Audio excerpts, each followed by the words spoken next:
So good evening, everyone.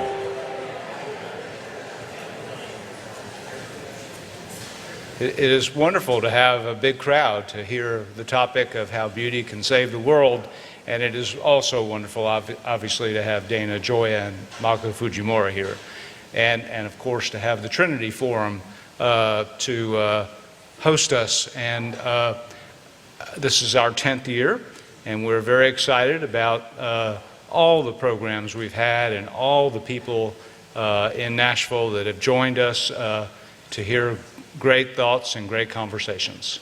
I'm Brad Gioia. I've served as an English teacher and the headmaster here. I've enjoyed this world and community very much, and I've particularly enjoyed being part of these programs that have brought some wonderful speakers to the school community, and I'm proud to do this in partnership with St. Paul and my friend Will Norton, who's right there, and he'll be back up here.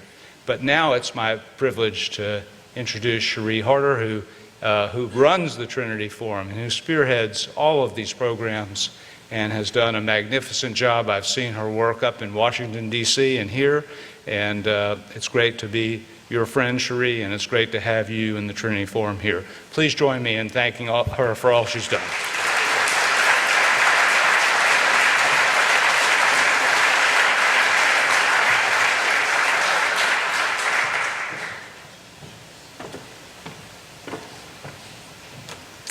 Well, thank you, Brad, for those very gracious remarks. And on behalf of all of us at the Trinity Forum, welcome to tonight's evening conversation with Dana Gioia and Makoto Fujimura on the question, can beauty change the world?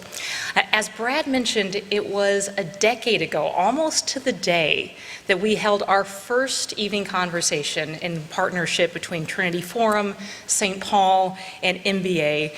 And at the time, it seemed like both a big idea and a big risk. We aimed at trying to provide a space for leaders to grapple with the biggest questions of life in the context of faith and bringing in some of the nation's foremost thought leaders to help us do so. During the last 10 years, we have tackled everything from poetry and the imagination to just war theory, considered whether freedom can last, how character is formed, and the possibilities for redeeming trauma. And we have sold out almost every time. So at the very outset, I want to express my deep gratitude both to St. Paul Christian Academy, very ably led by Will Norton, as well as MBA under the visionary leadership of Brad Gioia for their partnership, their leadership, and their generosity in this effort. And I'll also note that with Brad's retirement later this year, this is the last evening conversation that we'll get to host together while he's at MBA. And Brad, on behalf of all of us at the Trinity Forum, it has been just a real joy and an honor to get to work with you.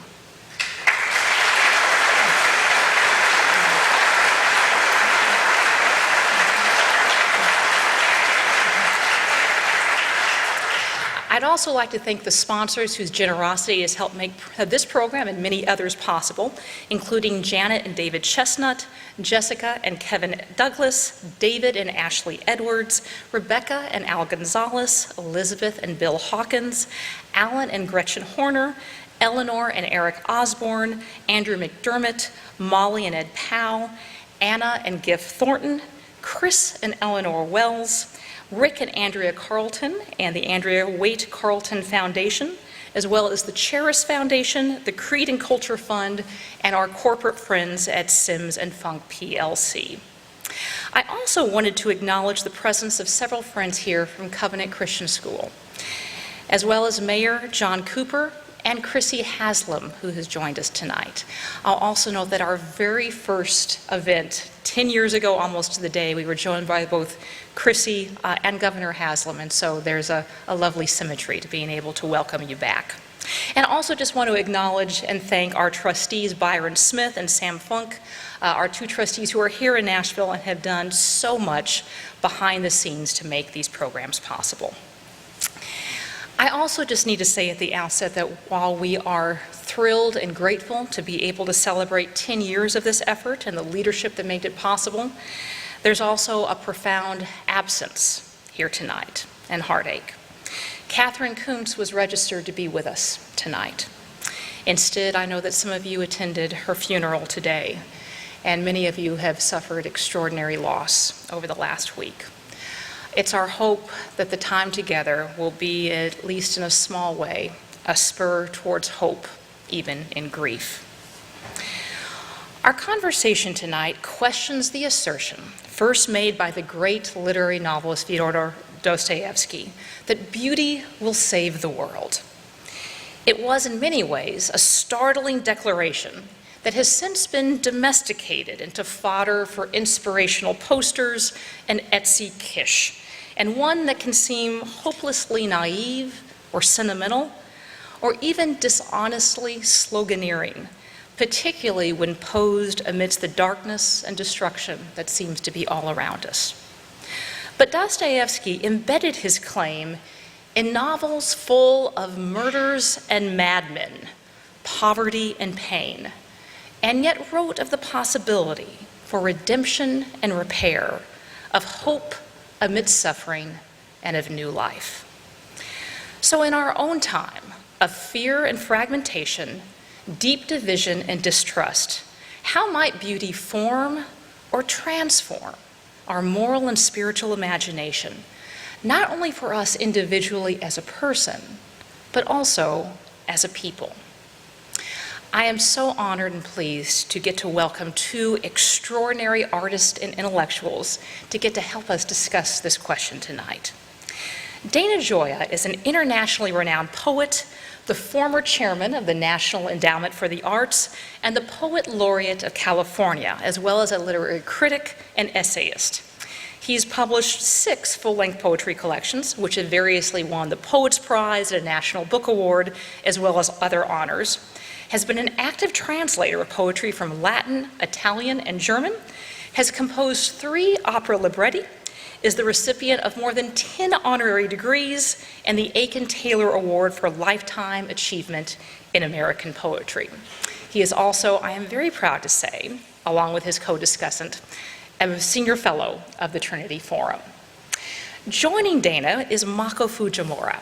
Mako is an internationally renowned visual artist, author, and arts advocate whose lavishly textured and pigmented works are exhibited in museums and galleries all around the world. He is the founder of the International Arts Movement, or IAM, now called IAM Culture Care, and served for many years as a presidential appointee to the National Council for the National Endowment for the Arts. He is also an author whose works include Refractions, A Journey of Faith, Culture Care, Silence and Beauty, which won the Aldersgate Prize, and his latest work, Art Plus Faith, A Theology of Making. I'll also note that he is the most recent recipient of the 2023 Kuiper Prize for Excellence in Reformed Theology and Public Life, and has had 2 of his commencement addresses named as one of the top 200 commencement addresses of all time by NPR, and got a promotion from CNN, who claimed it was one of the top 16 of all time. So Dana and Mako, welcome.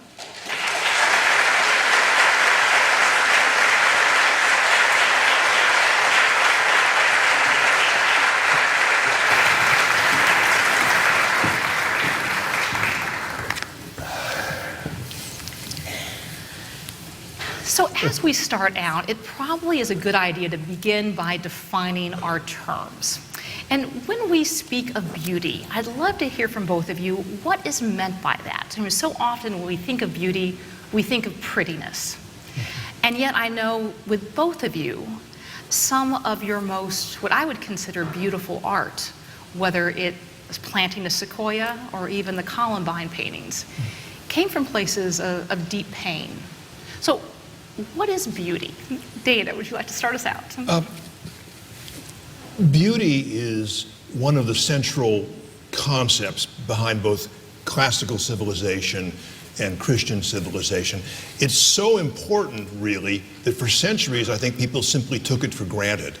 And it's so important that it is one of the primary things that postmodernism and all kinds of woke philosophies attack. The word itself, I think, is misunderstood because it's misused so often. We think of beauty with beauty parlors, beauty contests, beauty aids. It's commercialized. But beauty in the classical sense is not prettiness, it's not attractiveness. Beauty is a profound way of recognizing the world in which you understand the connection between the surface of the world and, as it were, the hidden order of the world. I think the easiest way of explaining what beauty is to talk about the experience. And I bet there's not anyone in the room who will not have experienced what I'm talking about 1,000 times in their life. It has 4 parts. The first thing is that in your busy existence, suddenly you stop and you notice something. It could be something you hear, a bird song, it could be a tree, it could be a child, it could be a landscape, it could be a work of art. And you, first of all, arrest your attention. You stop to basically be in the presence of this thing. Secondly, you recognize that you're getting pleasure by being in the presence of this thing. In fact, pleasure may be too slight a word. What you are doing is you're participating in joy by being in the presence, by stopping your life, your attention for a moment to bask in the presence of this thing. And then thirdly, as you arrest your attention, as you bask in the presence of this thing, you begin to see something through this object, through this thing, about the shape of the world.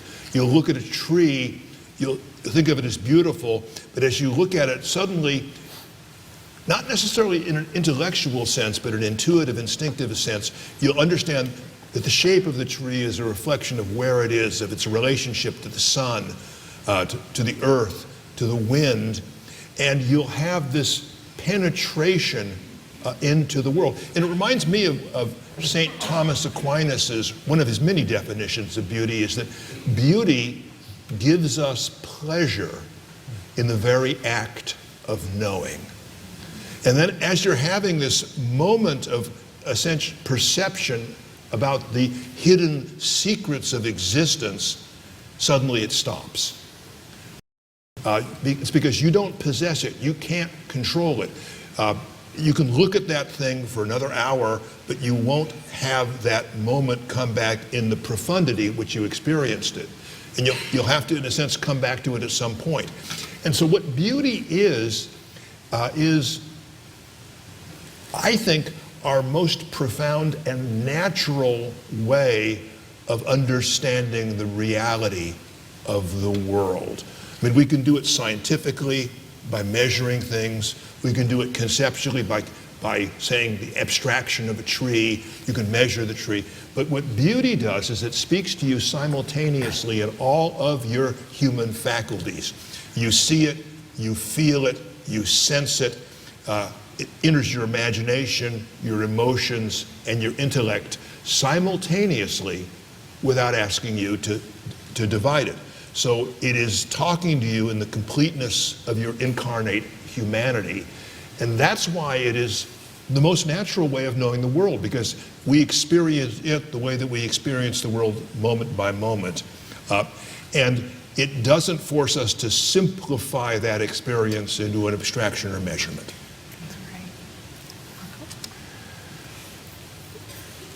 When I was thinking about beauty in the context of this conversation, and particularly here at Nashville, and as Dana was speaking, I remembered I'm a survivor of 9/11. I was trapped in the subway underneath when the towers fell.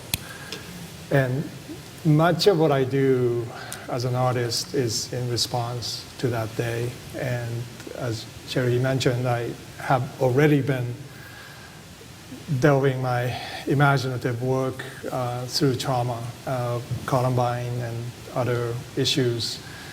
And I remember one day I woke up, my loft literally faced ground zero. There's a building in front of it, which was half gone. But as I walked out of my loft, you could see ground zero. This became home where my children grew up. And as we were taking them to school blocks away, I would see the fragments of buildings shining in the morning light. And there was profound beauty to that. The Japanese definition of beauty has always connected with sacrifice and death. 10th century poems, waka poems, began to define Japanese aesthetic. It talked about not the cherry blossoms as they are beautifully blossoming now, but as they are falling. They're falling onto the ground, the wind blows, and Japanese consider this dying beauty to be the most beautiful. And there was a sense of that at ground zero. Going through trauma, you are surprised by that. When something speaks to you out of these moments of darkness, and you begin to discover that there is something that is calling you to pay attention to, even though you may not want to, because your mind is frozen and just trying to survive. And as an artist, I began to think that later on, and as Dana began to articulate this in Washington, D.C., in the most unlikely places to find beauty. You were providing beauty through jazz, through Shakespeare, through poems. And as we worked together to try to advocate for the American arts in some way in this culture wars decimated land, I often recalled that moment when I saw those fragments in ground zero. I could still see them. They're now brand new buildings, but they're still in my mind very fresh. And so for many years I had to deal with the memory of both the memory of that, but also the potential of that. Let me build on just one sentence in terms of what Mako has been saying, is that one of the great human benefits of beauty is it allows us to consider things that would be intolerable and unbearable without, in a sense, the consolations of beauty. Yeah. And if you look at the traditional sense, the classical sense of what art is, it's to delight, it's to instruct, it's to remember, and it's to console. And so the consolations of beauty, I think, are fundamental to civilization. We would not be able to bear some of the truths of human existence without it.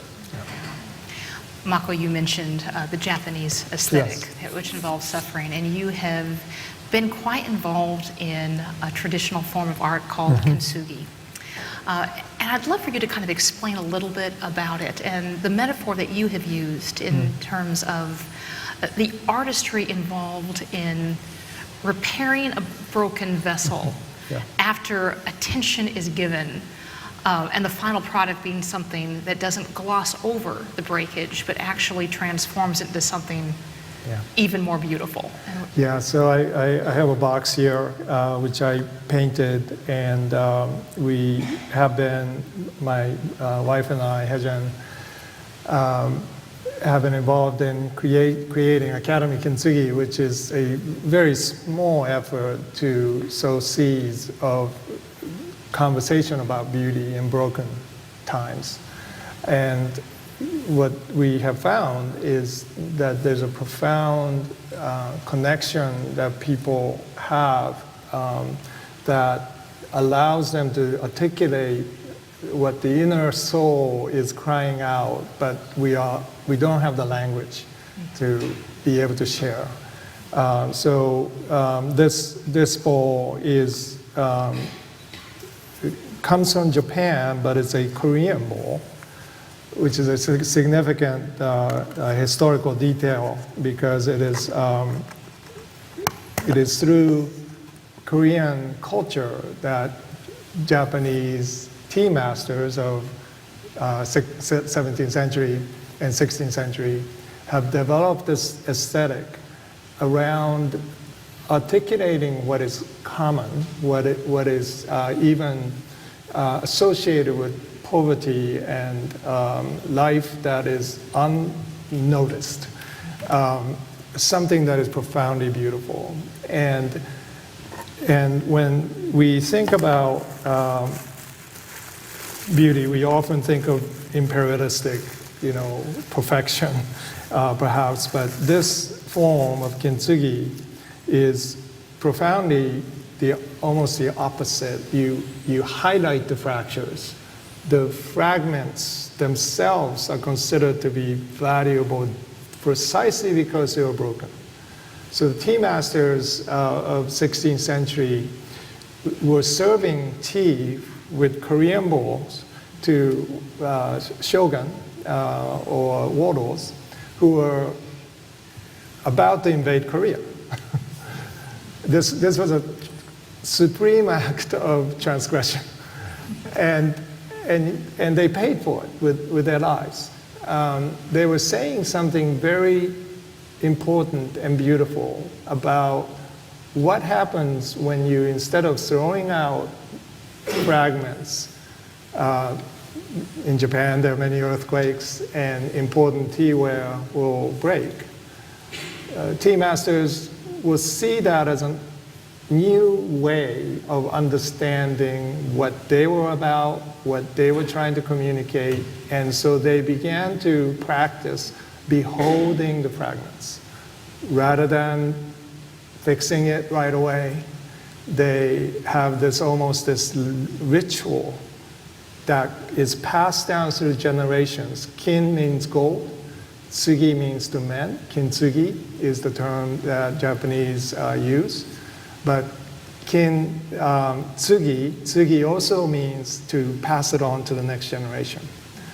So it's a generational work of beholding the fragments first, and then eventually it will be given to a Japanese lacquer master, urushi master, to be mended into this beautiful mended bowl, highlighting the fractures. And as Sherry said, this kintsugi bowl is far more valuable than the original because there's a collaboration into the new of the urushi master mending with care and love what was once broken.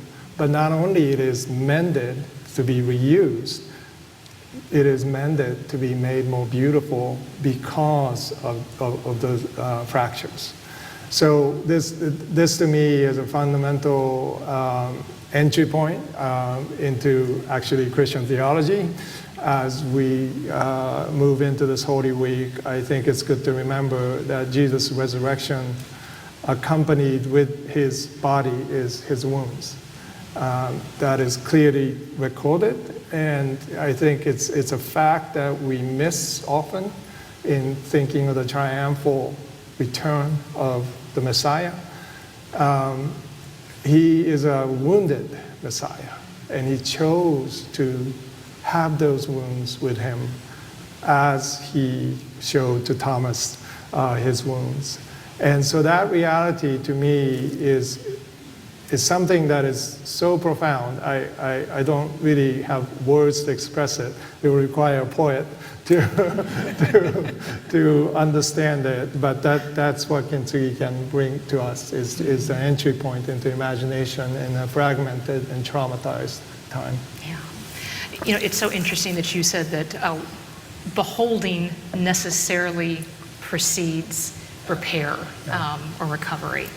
And even just drawing on what you were saying earlier, Dana, so much of beauty depends on apprehension and perception and attention being given. But seeing is usually not a terribly straightforward act. I mean, we're in a deeply distracted age. I think about like the Georgia O'Keeffe, who said that to see takes time, just like having a friend takes time. How do we learn to see?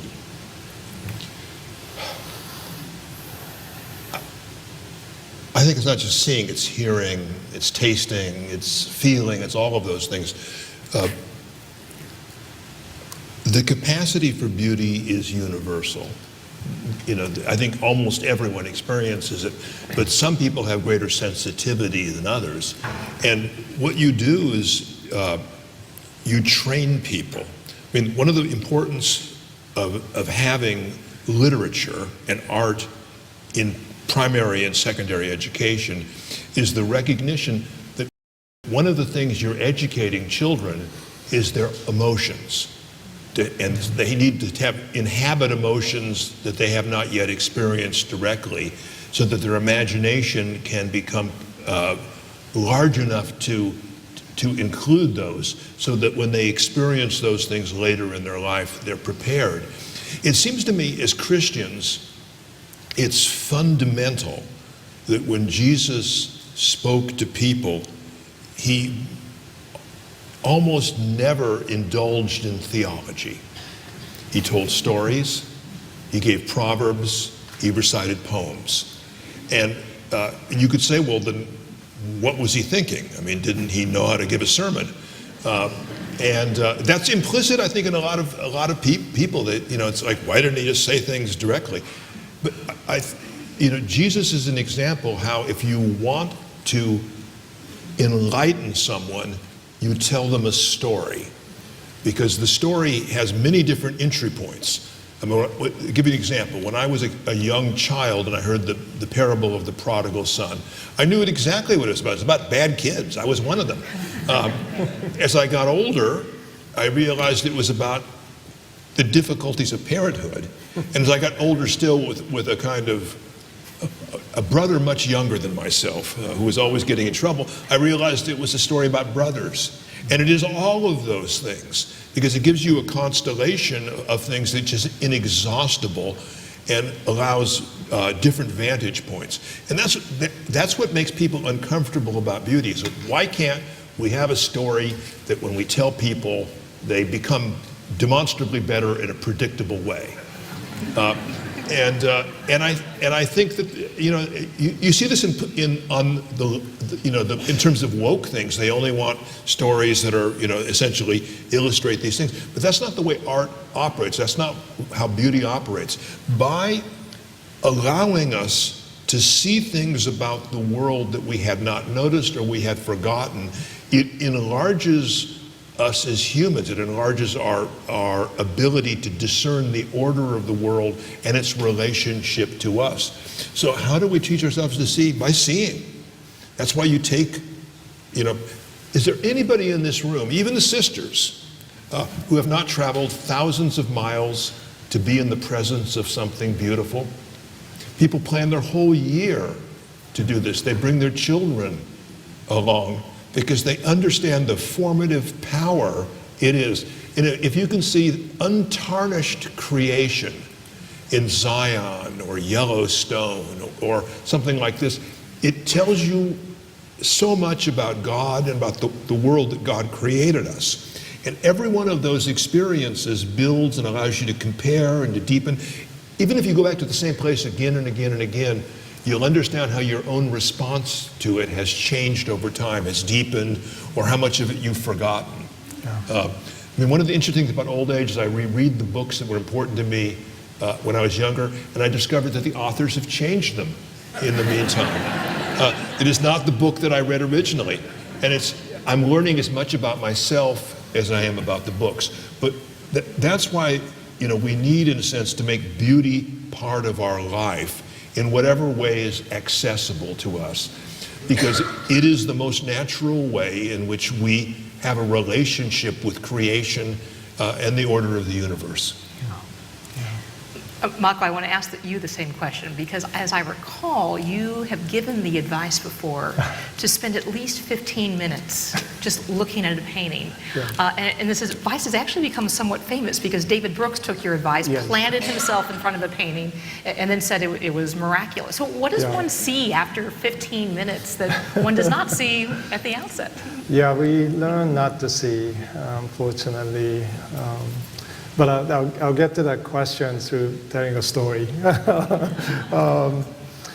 When I was an undergrad at Bucknell University in Lewisburg, Pennsylvania, I had grown up in both cultures, Japan and US, and my English was not good. And so I had to write a short essay every week in response to a short story that was assigned to me, and I just couldn't do it. I had a hard enough time reading a short story.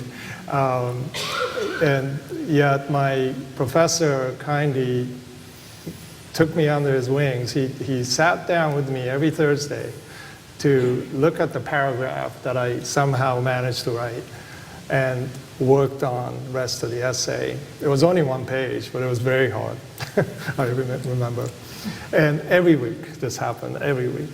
And I eventually, but my professor, to my astonishment, saw in the paragraph that I could write, or eventually a whole essay, something in me that I couldn't see in myself.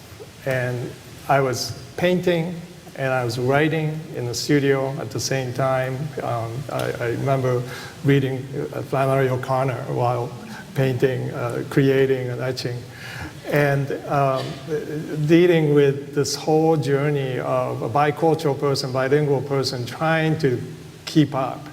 And yet my professor saw something in me, and I kept on taking classes for some reason with him, and eventually a creative writing class. And in that class, I had to keep a diary of my journey.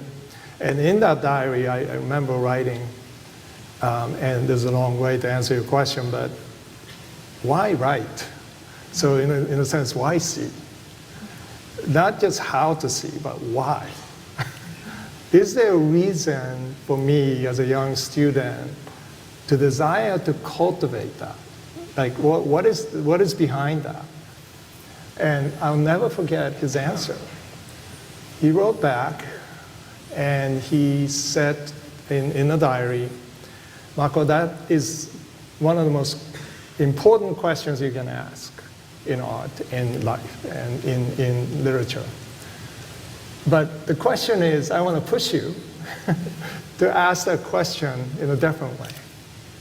He said, why live? Why live? And it hit me that many years later, as I look back, that is exactly the question that allowed me to delve into this impossible task of being an artist. Because in order for me to answer that question, I had to be faithful to the gift that I have been given, which is the gift of seeing. I see things that other people have a hard time seeing. And I pause at beauty, even in ground zero. And I find that experience to be healing. Now, that's not necessarily normative, I don't suppose, but it is universal. And I find that when I exercise my gift, I am not only helping people to see, to slow down, but I'm also helping people to ask the same question, why live? And why do we, each of us, endeavor every day to wake up and to see a new day? And are we able to make something new with the fragmented lives that we have?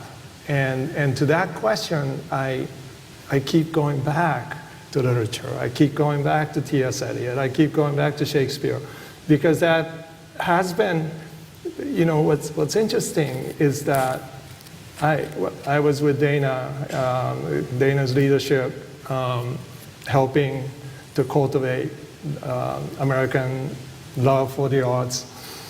And we did a project called Operation Homecoming, which was your initiative. Soldiers coming back from Afghanistan and helping them to write.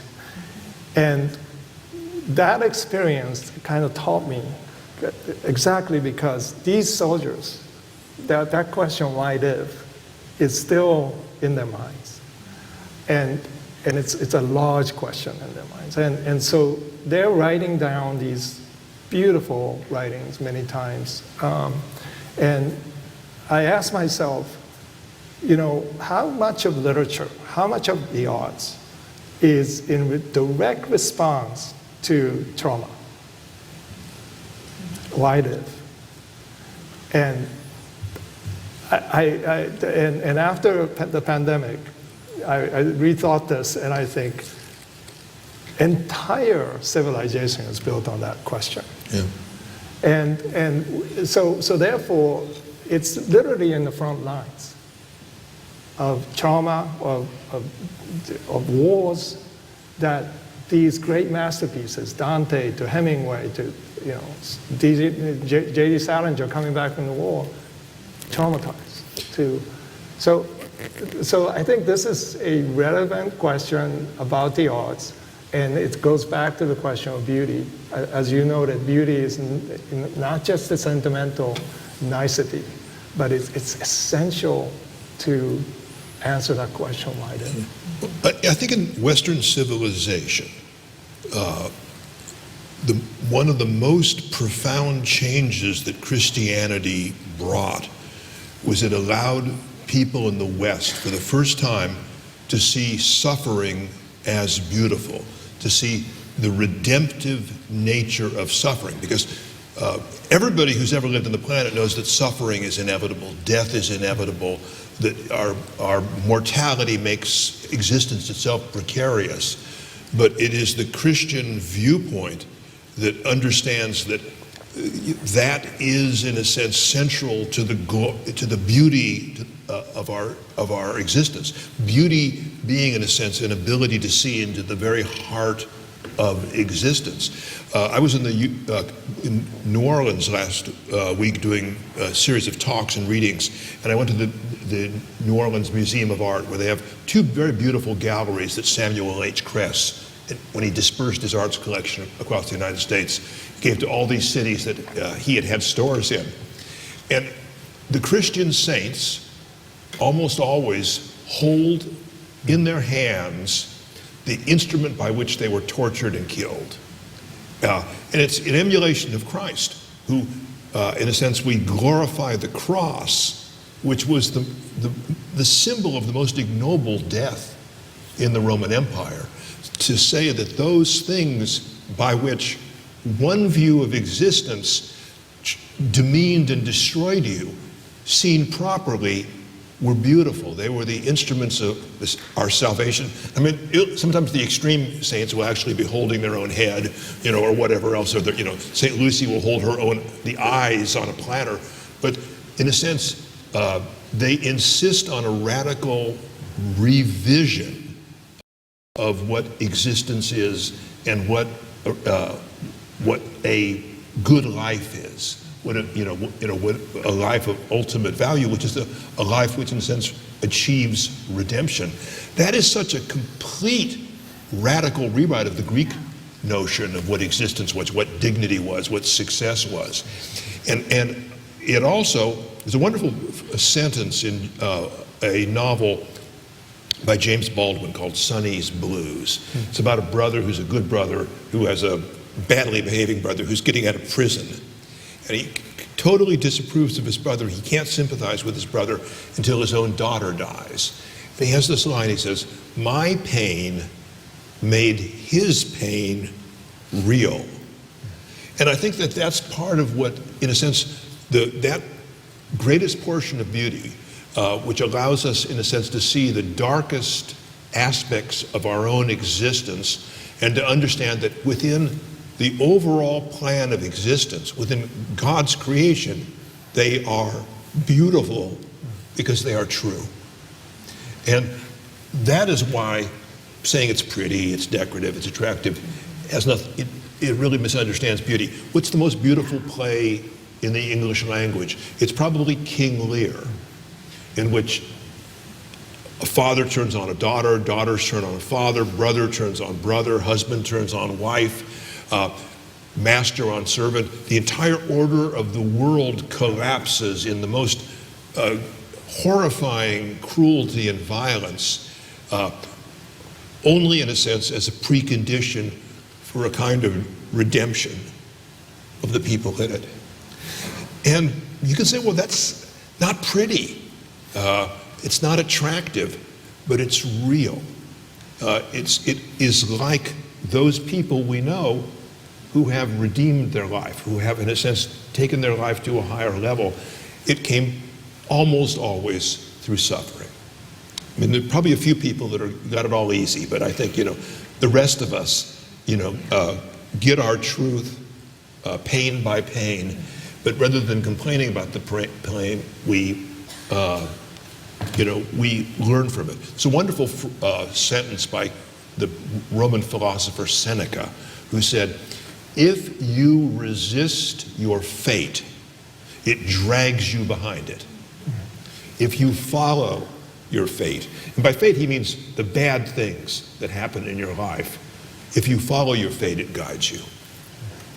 Just to dig into that, how does beauty transform and redeem? I'd love to hear from you, Dana, but also Mako, I would love to hear, what does it actually mean to pour gold into the fissures? Do you want me to go first? Yes. Oh, okay.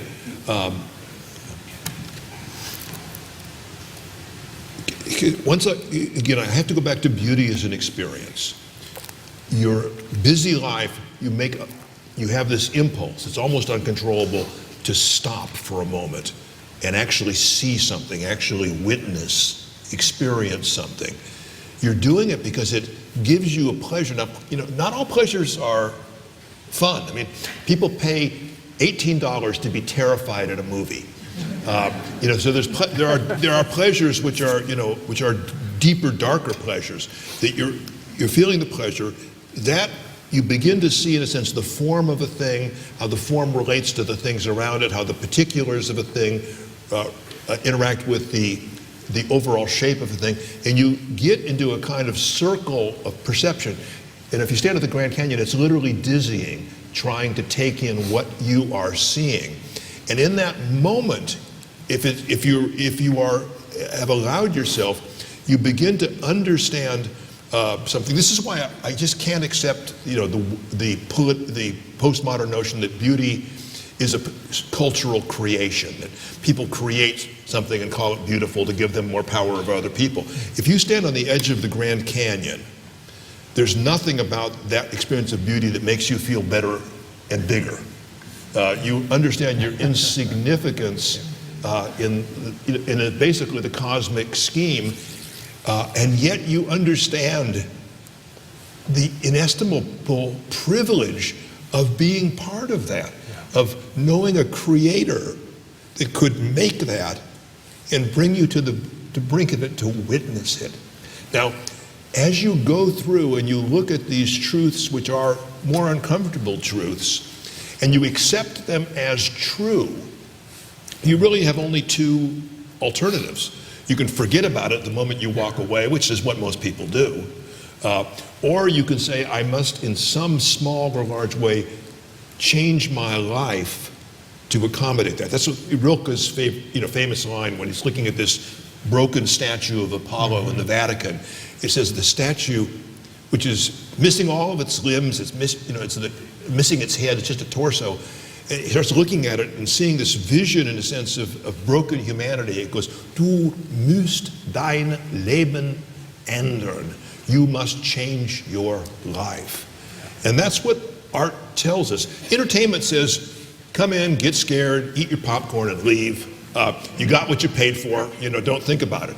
But what art does is it makes you encounter something which opens at least the possibility of change. And as we go, the things that move us when we're 7 are not the things that move us when we're 14 or 21, and they shouldn't be, because our capacity for perception and reflection, or if it's the same thing, we see it and experience it rather differently.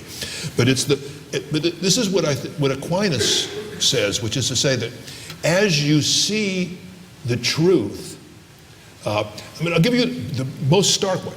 we are all going to die. If you understand that as a truth and you accept it, then every moment of your life becomes precious. You do not waste your life. Du musst dein Leben ändern. You have to change your life to accommodate that. And so I think that's what it is. And so what Thomas says is that pleasure brings you to knowledge. The knowledge brings you, as you understand that it is true, to love. You, in a sense, you accept and assimilate those things, in a sense, which are true about your own existence. It's very difficult because it's not American. You know, we want things, we want, you know, everybody to win. We don't want anybody to suffer anything. But that's the simplification, I think, of American popular culture. It's certainly not a Christian point of view, which says the glory of our existence is the opportunity to transform every moment of our life, to make the slightest action in our life have value when seen against our mortality and eternity. And if that isn't redemptive, I don't know what is. So gold is expensive, it's costly, and it's really interesting, right? When you think about, we do these kintsugi experiences, and people bring in, we encourage people to bring in something that means something, some object that holds memory for them. And oftentimes people bring in toys that they had when they were in childhood, and the arm broke off or the wheel came off. And we had some profound moments where we spend time mending it, and then you have to put gold in the fractured parts. And why would you spend, you know, over $100 doing this kintsugi process for a toy that maybe was $5? Well, the cost of that, right, the value of that is not in the object itself, but in the memory of it. What you possess that is attached to your mother's ceramic that you found in a closet somewhere that is broken, chipped, that means something for you to spend time mending to make new. But we you know, and we don't perhaps think that gold is costly and the process is costly, because the memory itself makes that worth renewing that memory in a fresh way. So as an artist, I spend every day in the studio pulverizing minerals. These are malachite, azurite, and I use gold and platinum and silver. So I intentionally choose very pure, authentic, expensive materials.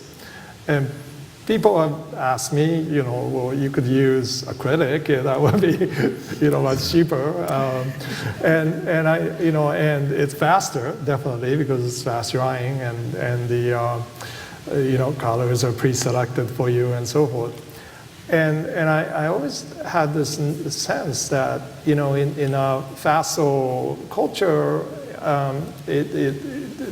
the end becomes the goal and the process is ignored.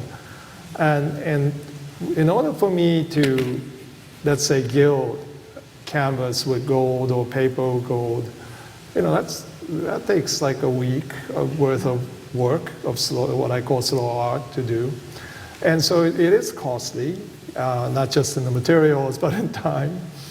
But the whole purpose of doing that is to almost, just like kintsugi, accentuate what I need in my fragmented life. Something that is more valuable than what, even the memory of what I can create. Even if the work is something of enduring value, for me, it's the process itself. So as I use gold, I use these materials. It's always, you have to pound the gold into gold sheets that's microscopically thin. I don't do that. Japanese artisans do that. You have to pulverize the minerals in order for them to be prismatic layers that create this refractive surface. And layers, sometimes over 100 layers before I start to paint. That process itself captures something very profound to me as something necessary for me to be able to articulate what life can bring us. And that does change my life, because it allows me to focus on and practice being present with God in the studio while I am creating. In just a second, we're going to go to questions from both the audience and led off by Will Horton. But before we do, I was struck by what you were talking about, Dana, the experience of awe and wonder as one stands before the Grand Canyon, and how it leads one away from any sense of domination, and stands before just overwhelming beauty. I remember reading not too long ago that one of the few things that can break through deep distrust and division is actually a shared experience of awe and wonder. But to have that experience of awe and wonder is something that runs so counter to our deeply distracted age and requires a readiness and a cultivated imagination, if you will. And I'd love to kind of hear your thoughts about how can we, not only as a person, but as a community, cultivate the kind of imagination capable of awe?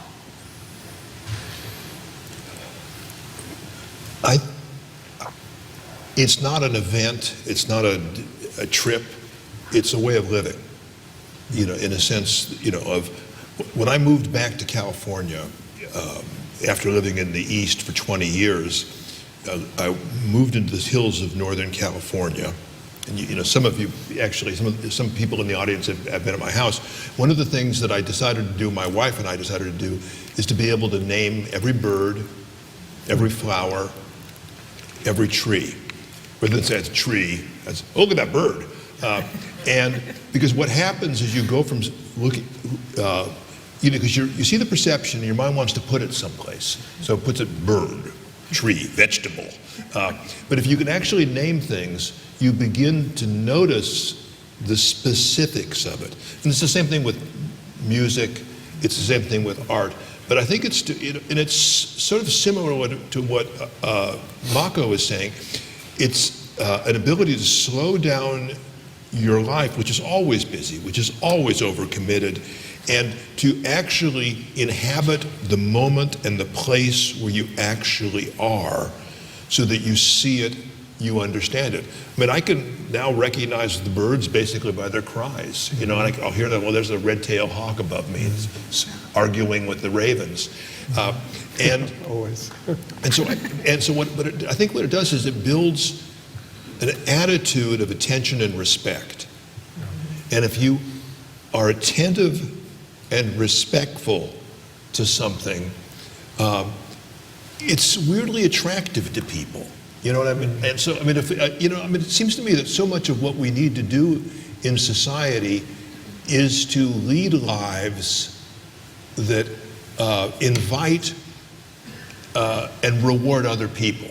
In a sense, it's an attitude that they don't witness in their everyday life, because it's, run through stuff as quickly as possible, consume things as much as possible, and it's just the opposite. So, art, I do believe, it's like, why do people talk about the weather? Because it's raining for everybody, whether you're a Republican or a Democrat, whether you're a Christian or an atheist. People instinctively start on something you can agree on. It's too hot, it's too cold, it's rather wet. And what it does is remind you of your common humanity. That's why in almost every culture, when a stranger comes, you feed them. You invite them and feed them, because people are not going to kill you, you know, maybe my family, but usually over a meal, you know, because you are acknowledging the person's humanity, their hunger, their exhaustion, and it begins the relationship on a point of agreement. I think that's another reason why in America, it was interesting, who created the National Endowment for the Arts? Does anybody know the president? Richard Nixon. Not the person you'd say, well, you know, here's the arts guy. And it was Nixon felt that he had come into a divided nation. And he felt that if you could create things which people could experience outside of those divisions, it would help heal society. Yeah. And I think he was right in that. I don't know if the NEA has lived up to that. I don't know if the arts in general have lived up to that. But I do think that they have that power of healing, and also the power of instruction, because if I'm talking to you not as on an intellectual level where you know exactly what you believe in, but in terms of what you're experiencing, what you're feeling, what you're seeing, I can take somebody who's deeply different from you, maybe even suspicious of you, and you'll be sharing a reaction, and so you will acknowledge your common humanity rather than your differences. Adam named the animals, and some would say that that's the first instance of poetry. I was astonished when I was speaking to a kintsugi master, and he was showing me chips. For kintsugi master, each chip has a name. What we call a chip. He would call it differently, like a clam shell chip, or bird's beak, it made me pause and think about what we do with our wounds, what we do with our fractures. We're not very good at naming them, first of all. We don't behold them. We want to get to a place where somebody dominates over the other or wins in some way. But the gift of kintsugi, of beholding, is to understand that each fracture is different and unique, and it deserves a name. And therefore, our first act of creativity in naming anything is to slow down enough to pause, to behold. And we should have hundreds of names, if, especially as Christians, we are dedicated to healing those wounds, to bring redemption into every fracture, to pour gold. We have to be the master, kintsugi master, right? Having studied our lives and our community's lives, our friends, our families, our neighbors, our congregation, to be able to name that fracture as a poet would, to bring into attentiveness that unique crack, the chip, that is so important to value as something that might even be an entry point, a pinhole into an entire new way of being. Thank you, Mako. Thank you, Dana. We're going to turn to questions from each of you, and the first one will come from Will Norton, the headmaster of St. Paul Christian Academy. Will, lead us off. Well, thank you both. That was wonderful. Before I pose the first question, I wanted to thank Brad for this legacy of the Trinity Forum that he has set in motion with many others. As I was reflecting on the conversation, I was thinking about the MBA campus that I had the opportunity to serve with Brad for 11 years, and there's a lot more beauty in statues and things like that he's cultivated, and so those legacies of both the Trinity Forum and that are very evident here. So I wanted to start by that. Good evening. Glad to pose the first question, and then we'll be able to line up with next to the microphones there for the following ones. But the ones that I would have, is it just a paradigm shift for an audience that is eager to cultivate more beauty, and even just reflecting on this week of Nashville? I was shown a picture of a rainbow going over Covenant before we came over here, and thinking of that fracture and beauty in the midst of that, and that moment. Is it a paradigm shift, or is there a discipline that you would say that you point to in your day, or as an audience that maybe where busyness is really one of the greatest antidotes to cultivating beauty? What would that discipline be with your own life, or things you've seen in others, or is it really just a paradigm shift? What I think about as I reflected on what you were going through, I had the privilege of being at the 20th commemoration of Columbine High School. Spent some time with the families and the victims. There's a survivor there. He was a D student who miraculously escaped, having been shot in the head and in the leg. He somehow crawled out of the window. His name is Patrick. And he, in the hospital, they were trying to save his life.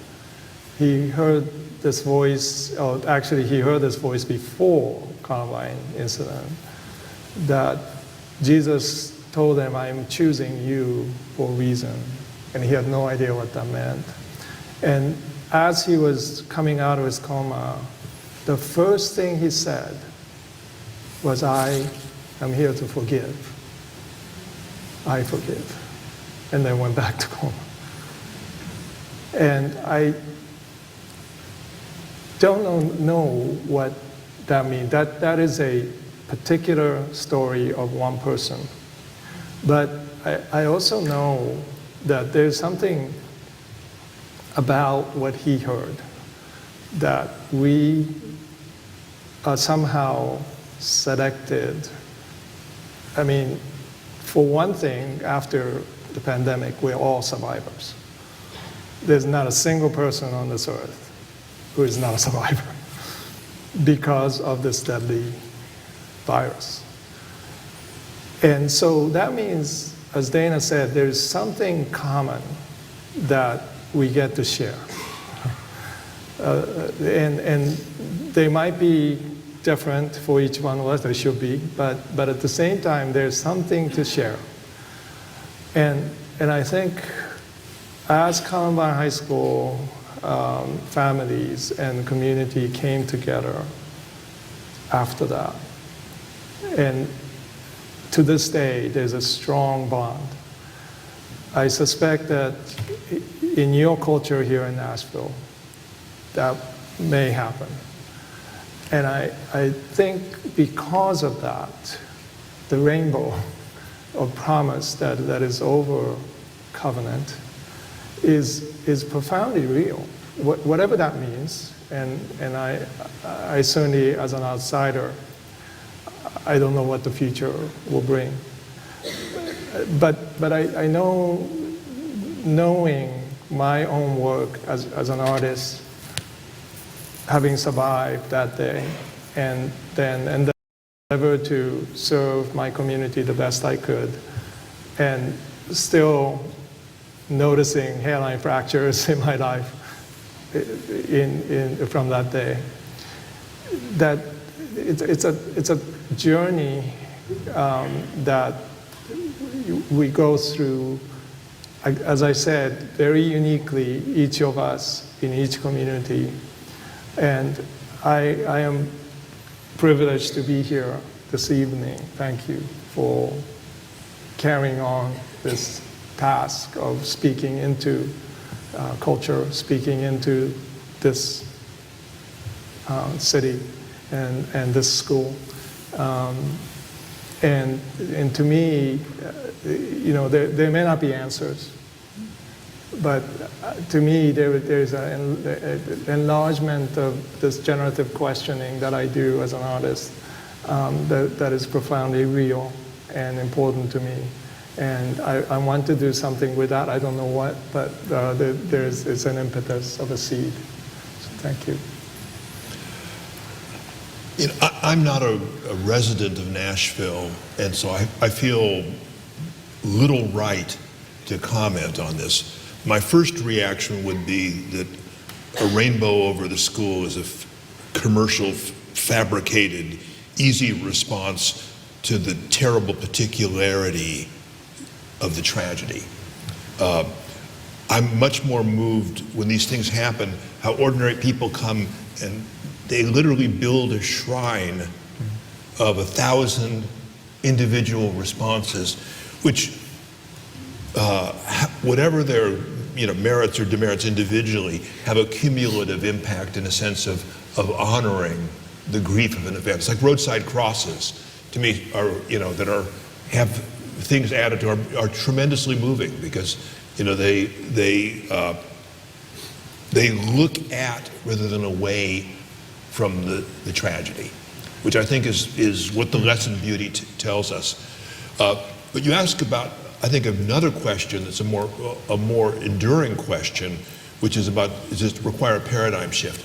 And my answer is, this country is deeply in trouble when most of the people, not just young people anymore, are always looking at their cell phone, are always listening to something. I mean, I'll go through the redwood forest and people have headphones on listening to music. And this may be just my weirdness, but it seems to me that in order to be fully human, we have to develop our inner life, the interiority of our human existence. And it requires silence, it requires contemplation, and it requires to say, I will not spend my life being distracted by watching TikToks or whatever, which may be quite amusing moment by moment, but it seems to me we have a country that's largely addicted to that. I think that prevents us from realizing ourselves spiritually, intellectually, aesthetically. I'm always the grouch. Thank you for those answers. If you have a question, you can come on up. Our 3 guidelines are be brief, be civil, and be a question. So we look forward to the first one. Ranjit Guptara, you are beautiful people. Dana, you kindly gave a poetry lecture once, and it produced a spontaneous poem for me that's never happened before or since. Thank you. And your artwork likewise has brought me to tears. So thank you for the beauty you engender in others, that you create. It's almost it's an affection in a positive way. The question I bring is one that's troubled me for a while, and it's brought to a point this evening. In the Jewish scriptures, in Isaiah chapter 53, I believe, it says that Jesus had no beauty that people would desire him. And then yet, in Jeremiah, it says that he is the desire of the nations. And what is it about beauty and desire? You mentioned that perhaps Adam had the first poem in terms of naming the animals. I'd like to counter that by saying we humans are his handiwork, his poema, his manufacture. And what is it that is special about Jesus that you see in that dialectic between Jeremiah and Isaiah that I'm still puzzling with? Thank you for pondering on that. You want me to go first? Okay. Well, in a simplest way, Jesus is important because he's the Son of God. But if I put that aside and I look at from a cultural viewpoint, Jesus completely upends and reverses the human values. And so the word beauty is almost never used in the Bible. It's there a few times, but when the Bible wants to talk about what we're talking about at beauty, they call it glory. What you think about this, and it's the radiance of reality. I mean, Jacques Maritain, the great Thomistic philosopher of the last century, said in terms of beauty, beauty is the splendor of existence radiating onto the intelligence. And so what Jesus does is to take all of those things that we think are primary and say they are secondary. The rich man is hardest to get into heaven. When the first time Jesus's existence, his divine existence, is spoken publicly, because it happens mystically during the Annunciation. Mary realizes when she, in the visitation, she says, "My soul doth magnify the Lord, and my spirit rejoiceth in God my Savior." And how does he typify him? He is exalted. He is, he has brought the mighty down from their seats. He has exalted the poor and the humble. He has filled the hungry with good things, and the rich he has sent empty away. Once again, in the very first moment of the incarnation being announced, it's saying that this is going to change everything about the order of the world. And so Jesus shows us that the wounds, as Marco said, that the wounds by which he is killed are the most beautiful thing about him, because they are the source of his sacrifice, his suffering, and his redemption. In fact, the Romans had to create a new word to describe what's this week. They had a word called patior, a deponent verb, which means to bear something, and they created the word passio, passion, because they wanted a word that described this experience that didn't fit into classical civilization, the passion of Jesus, which is a way of saying it's a person bearing love and duty through suffering. And so now we take a passion and meant it to all of these sorts of things, but it is that complete reversal of seeing the order of reality which Jesus and Christianity brought to and transformed Western civilization. So it's no longer the people who have the most power, the most might, the most health, the youngest, but that there's beauty in everything which is part of creation. And that was a growing moment for civilization, I think. Yeah, it's a kind of inversion. And Isaiah, I don't know we have a renowned theologian here, so I should ask him. There's so many times the translation of the Bible fails to capture the poetic nuance. So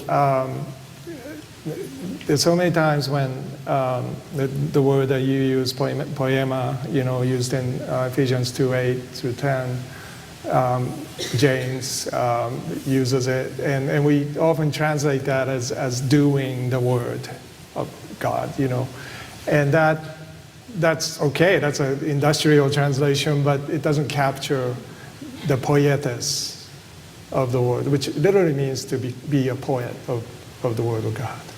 So it's not just doing the work of mercy and work of faith, but it's also being a poet of the word.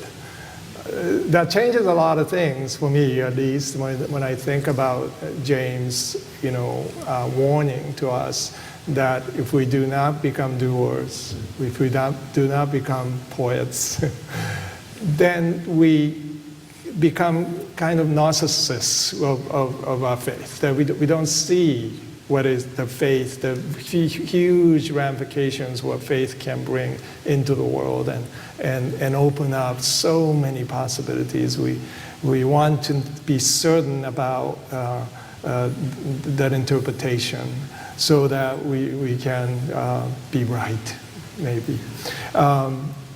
So to me, the reality of what I call theology of making, which from creation to new creation, the entire Bible is about making to me.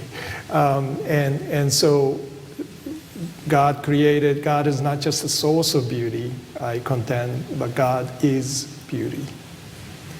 So therefore, as Maritain in his conversation with George Rouault, discovered that there is this reality of beauty in modern times, which is exiled to the margins, and is no longer at the heart of the discourse. And so Thomistic language, translating that into modern times, we have to recover that as a central principle, along with truth and goodness, of bringing that into an educational discourse. Every preaching should reflect that. Every preaching should reflect, by the way, what Mary did in response to, Bethany did in response to Jesus' tears, which is to bring the most expensive possession that she had, which was her wedding nard, to break that open, to anoint Jesus. And as he carried that aroma into Jerusalem, because he was arrested in Gethsemane, he could not cleanse himself entering Jerusalem. He carried that aroma to the cross. When you think about that and what Jesus said in commendation of Mary, when the disciples were grumbling and saying, we could have sold that and fed the poor. It's an expensive perfume. Why is she doing this extravagant, wasteful thing? Jesus was very adamant, said, leave her alone. She has done a beautiful thing to me, kalos. Beautiful and good thing to me. Whatever she's done will be told whenever the gospel is told. And so I think it's an imperative. We have to recover, at least in the church, if not in the world, this centrality of the sacrifice of beauty that flows from creation to new creation. And when we do that, we will perhaps find ourselves being healed, being redeemed. And so that's why I am not only honored to be here with you today, but to me, having a conversation with Dana, what we endeavor to do is not just to bring poetry and art into a discourse, but to help all of us recover that sense of centrality of the gospel. That's why we're here. And so the passage in Isaiah 53, Ephesians 2, they're central to that. Let me say because there's two, God instructs us in two ways, through Scripture and through creation. Mm-hmm. So the other thing is to awaken us to creation, which if you're living in a suburb, in your car, listening to the radio, you've forgotten about. And to make us understand the glory of God there, as well as in Scripture, because the two are coexistent. I see a long line forming that we're not going to get to all. We'll take two more questions. So let's some quick questions and quick answers. So I was wondering if you had any insight as to how we might address this whole idea of beauty and appreciation of beauty with very young children. And I teach a little kindergarten. I do a lot of nature walks. We look at art, we read poetry, but my hope is that will create a hunger in these children that will carry on through life. Is that a realistic hope? Because I feel like the culture is just overwhelming. Yeah. Well, the second thing that you asked is all important. You cannot trust the culture. You cannot trust, by and large, I think the public education system to raise your children as they should be raised. And so you just have to start with the inadequacy and the dangers of the present. The reason I think that I became a poet, though I didn't really recognize my vocation until I was 19, was when I was a child. Both of my parents worked. In fact, both of my parents had two jobs. So when my mother would come home, she'd make me do the housework with her and everything else, which was good training for adult life. And she was a Mexican-American woman with very little education, but she liked poems. And she had memorized them, or had to memorize them as part of her early schooling in grammar school. And they were very precious to her. I don't think I understood entirely why until I was an adult, but she would just start to recite. She would say, "It's many, many a year ago in a kingdom by the sea, that a maiden there lived whom you may know by the name of Annabel Lee. And that maiden she lived with no other thought than to love and be loved by me. I was a child and she was a child in this kingdom by the sea, and we loved with a love that was more than a love, I and my Annabel Lee." And I would hear this, and I sort of knew what it was about, but I didn't know what it was about. But what happened is that it cast a spell over me. And that spell arrested me in the moment of pleasure in this beauty and brought me dimly to expressions of by Poe and transmitted by my mother of their losses, of their pains, of their tragic loves, in a way which enlarged me. And it taught me that there was another realm of perception, another realm of existence that was different from the fairly rough and dirty neighborhood that I was raised in. And that became a resource for the rest of my life.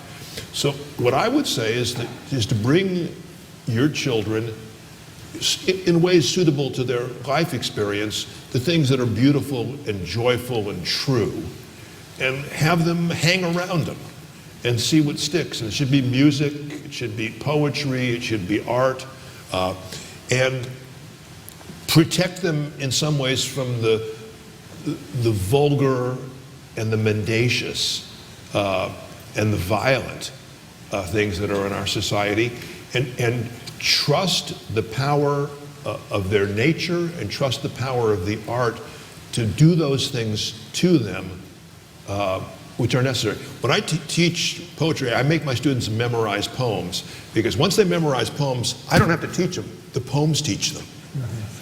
They incorporate things which are transformational, which changes their relationship to poetry and to language. Yeah. So, I gave a commencement address at Judson University several years back, and I titled it Kintsugi Generation. And it was just like, marketing where you kind of coin something that doesn't exist. And sadly, it has become children at the kindergarten, children in elementary schools, high school, college, they are becoming Kintsugi generation. They have to, because they're facing trauma, and they don't have the language to deal with that in culture at large. So one of the ways that I find myself doing is to listening to children create, looking at their artworks, and I find extraordinary things in them that are very truthful about what they're going through, but also there's beauty and hope. And to me, that is like one of the greatest joys that I've discovered, is that because God does not give up on us, or any culture, there are always little prophets around. And the Spirit is working in their lives in ways that are so unexpected that they may even be somebody who is angry at God, crying out against God. It's completely outside of our circles.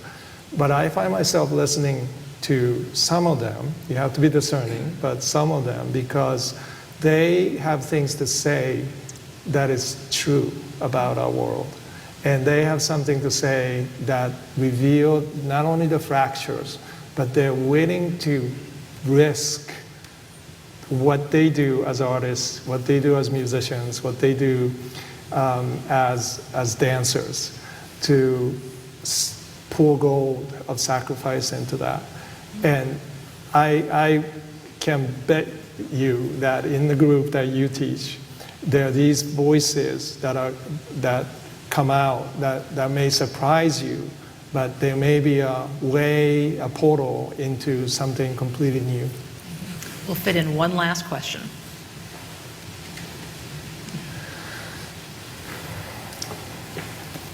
So having an awe experience with something is really like overwhelming and personal, and I think a lot of times feels incomplete if you don't share it. I can barely hear you. Can you speak just a little louder? Okay. Thank you. So having an awe experience with something can feel incomplete if you don't share it.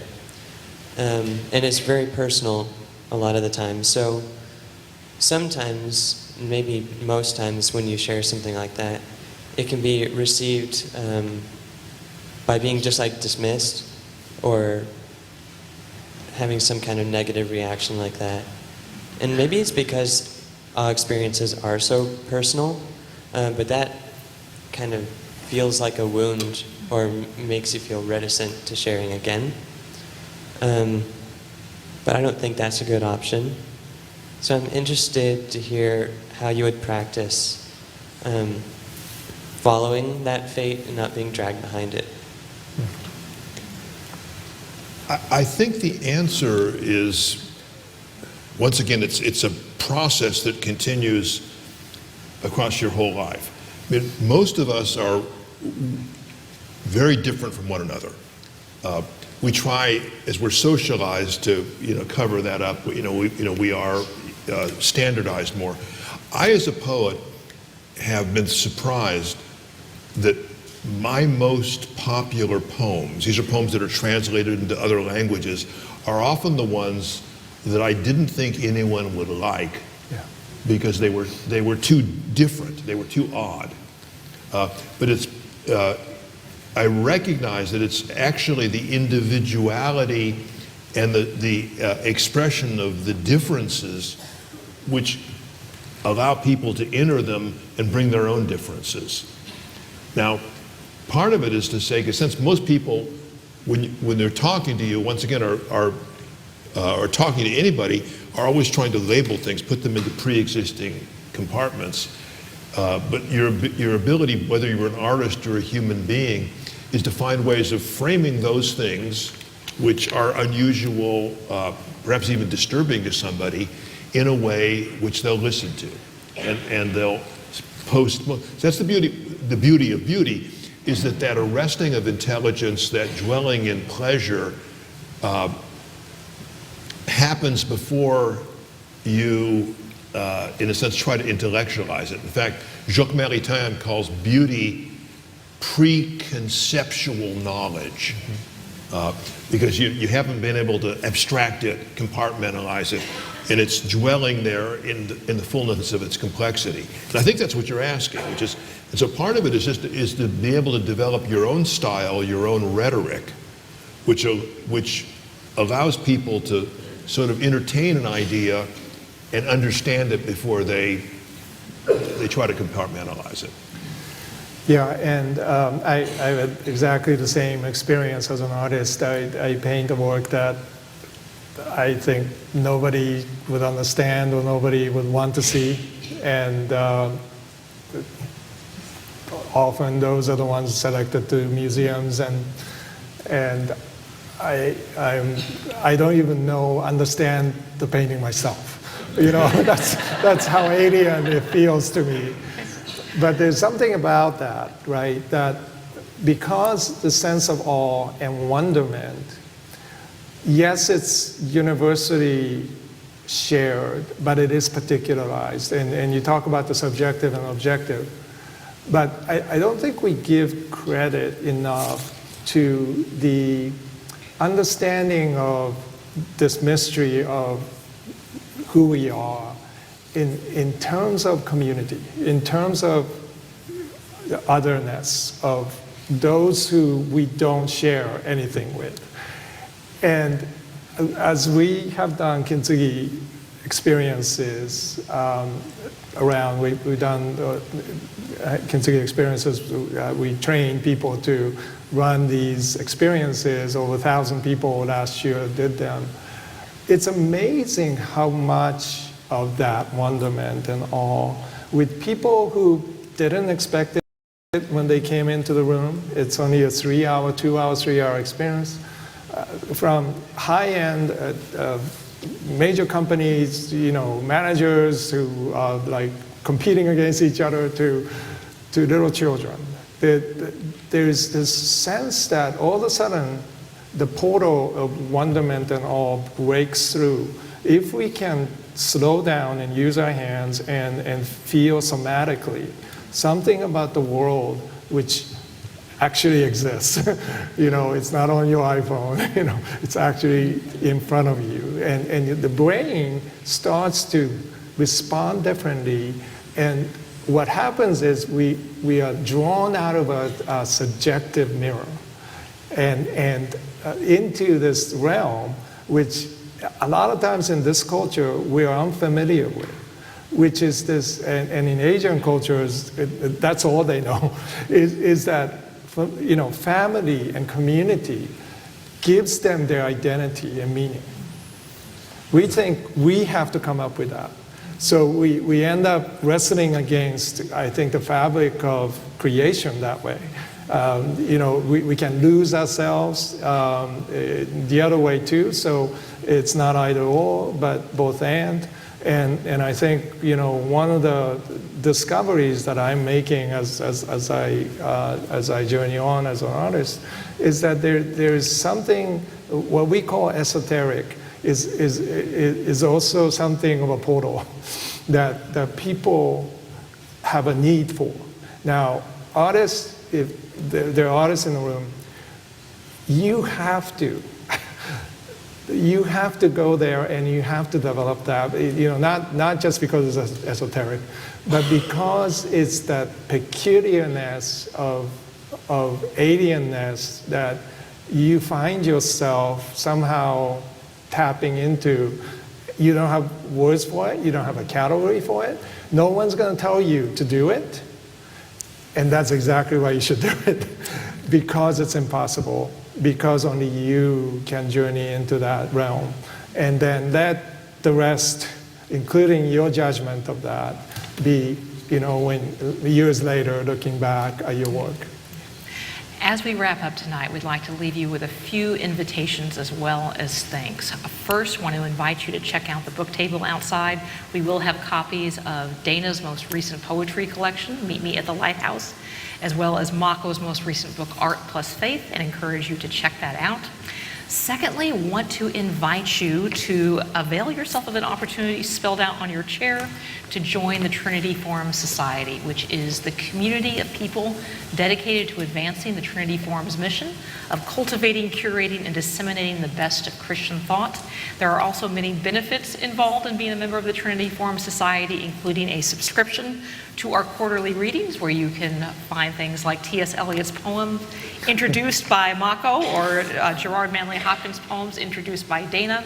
And as a special incentive to do so with your membership or donation of $100 or more, we will give you a free book of your choice, either Art Plus Faith or Meet Me at the Lighthouse. So would love for you to avail yourself of those invitations. Furthermore, if you would like to be involved as a sponsor, we would love to talk with you. If my colleagues could just stand up and wave their hand so you can see them, and that they would be a great person to talk to about those opportunities. And finally, if you have friends that you would love to talk about tonight's evening conversation with, but who aren't here, we are recording tonight's event. It will be up on our website and our YouTube channel in just the next few days.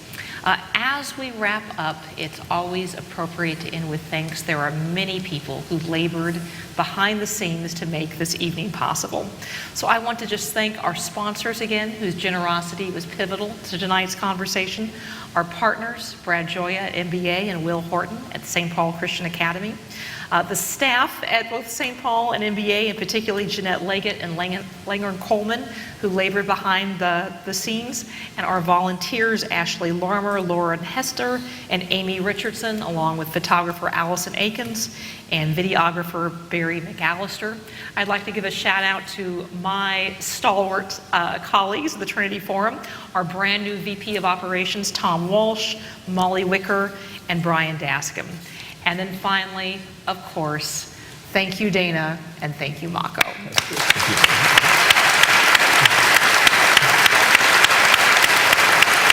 Oh, that's right.